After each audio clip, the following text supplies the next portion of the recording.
નમસ્કાર દર્શક મિત્રો, એચડી ન્યૂઝમાં આપનું હાર્દિક સ્વાગત છે। હું છું આપની સાથે આરડી વાઘેલા। જોઈએ આજના મુખ્ય સમાચાર। વાલિયા તાલુકા ખાતે હર ઘર તિરંગા યાત્રાનું ઉત્સાહભેર આયોજન કરાયું।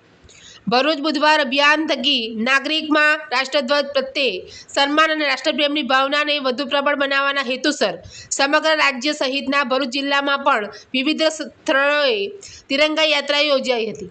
જે અન્વયે વાલિયા તાલુકા મથકે હર ઘર તિરંગા યાત્રાનું ઉત્સાહભેર આયોજન કરાયું હતું। શ્રી રંગ નવચેતન વિદ્યાલયથી શરૂઆત કરીને શહેરના મુખ્ય માર્ગ પરથી ગામની અંદરના વિસ્તારમાં પદયાત્રા યોજાઈ હતી।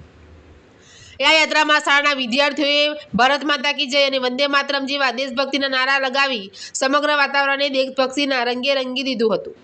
તાલુકા પંચાયતના પ્રમુખ રાજુભાઈ વસાવા, જિલ્લા પંચાયતના સભ્ય શ્રી હર ઘર તિરંગા નોડલ અધિકારી મામલતદાર શ્રી, તાલુકા વિકાસ અધિકારી શ્રી સહિત વિવિધ મહાનુભાવોએ વિશેષ હાજરી આપીને ગામજનો અને બાળકોનો ઉત્સાહ વધાર્યો હતો। આ સાથે સ્થાનિક પદાધિકારીઓ, શાળાના આચાર્ય શ્રી, શિક્ષણગણ તેમજ મોટી સંખ્યામાં ગામજનો અને તિરંગા યાત્રામાં સહભાગી થયા હતા। એચડી ન્યૂઝ સાથે રિપોર્ટ રાકેશ પાઠક, ભરૂચ।